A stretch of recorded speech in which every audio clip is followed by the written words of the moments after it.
नमस्कार प्यारे दर्शकों, मैं हूं कमल दुबे, आपका ज्योतिष मित्र। सौभाग्य सलाह में आपका स्वागत करता हूं। प्यारे दर्शकों, आज का हमारा विषय है कन्या लग्न राशि के जातकों की कुंडली में बनने वाला राजयोग।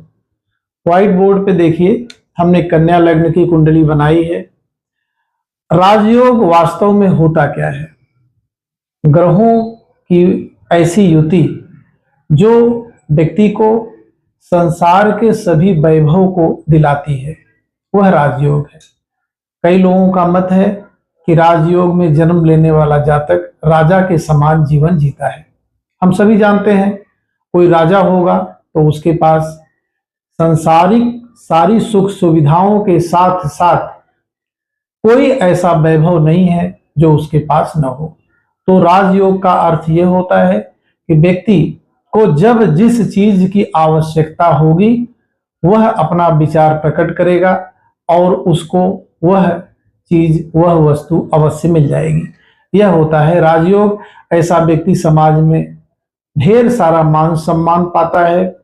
ऐसा व्यक्ति जहां पर विराजमान होता है, जिस सभा सोसाइटी में जाता है, उसी सभा सोसाइटी में वह आदरणीय हो जाता है। आइए देखें कि कौन से ग्रहों का समूह व्यक्ति को इस राजयोग में पैदा करता है। इस लग्न में सबसे महत्वपूर्ण अगर कोई ग्रह है तो पहला ग्रह है बुध, क्योंकि बुध शरीर का ही स्वामी है। अगर बुध कुंडली के प्रथम भाव में आकर के विराजमान हो जाए तो एक तो इस लग्न में बुध उच्च का भी हो जाता है, क्योंकि कन्या लग्न, कन्या राशि में बुध जो है उच्च का होता है। दूसरा योग कारक ग्रह है शनि। शनिदेव आकर के यदि लग्न में विराजमान हो जाए तो एक महत्वपूर्ण राजयोग को बनाते हैं। और तीसरा महत्वपूर्ण ग्रह है शुक्र। यह तीन ग्रह यदि लग्न में ही आकर के विराजमान हो जाए तो ऐसा व्यक्ति प्रबल राजयोग में जन्म लेता है।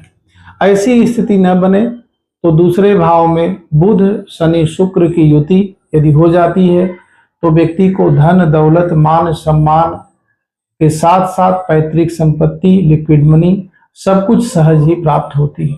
तीसरी स्थिति बनती है सुख भाव में। बुध शनि शुक्र की युति यदि हो जाती है तो ऐसा व्यक्ति प्रबल राजयोग में ही जन्म लेता है।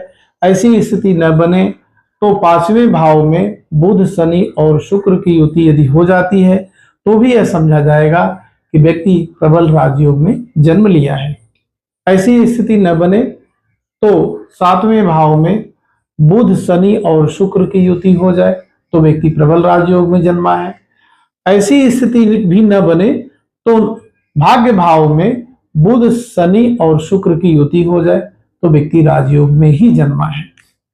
यह भी स्थिति न बने तो कर्म भाव में बुध शनि और शुक्र की युति हो जाए तो व्यक्ति कर्म के माध्यम से जो वह कार्य करता है, जो समाज के लिए वह कार्य करता है, उसके माध्यम से उसको राजयोग प्राप्त होता है और उसको मान सम्मान यश कीर्ति सब कुछ की प्राप्ति होती है। ऐसी स्थिति न बने तो लाभ भाव में बुध शनि और शुक्र की युति यदि हो जाती है तो व्यक्ति प्रबल राजयोग में जन्मा है। प्यारे दर्शकों, हमने तो तीन ग्रहों की युति बताई है।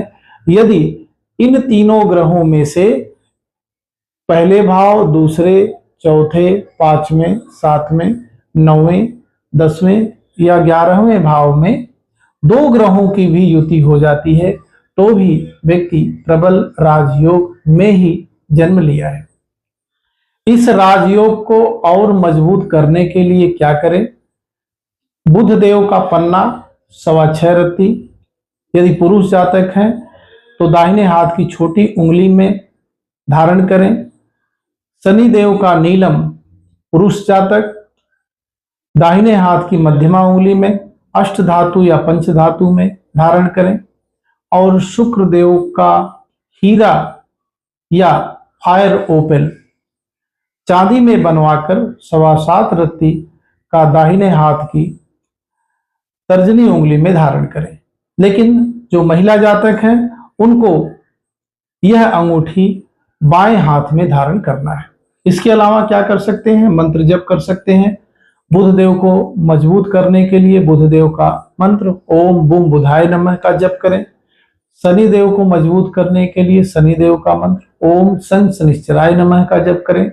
और शुक्र देव को मजबूत करने के लिए शुक्र देव का मंत्र ओम शुम शुक्राय नमः का जप करते हैं तो इससे भी आपको अधिक लाभ होगा। इसके अलावा आपको रविवार और मंगलवार के दिन महीने में एक बार 2 किलो गुड़ का दान भी करना है। इससे भी मारक ग्रहों की स्थिति शांत होती है और आपको जीवन में हर प्रकार का वैभव, सुख, आनंद सब कुछ प्राप्त होता है।